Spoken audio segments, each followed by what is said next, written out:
Evet, Murat Özışık yağlı tarif. Anlatın Murat Bey. 1 litre yağ döküyoruz, ayçiçek yağı. Arpa unu. Evet.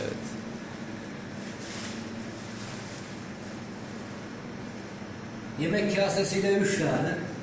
Kaç köpeklik? 5 köpeklik. Kaç günlük? 2 günlük. Ve artı yumurta ilave ediyoruz. Kendinize bağlı. İster süt ilave edin, ister etmeyin. Lezzet bakımından olsun. Ağız tadından.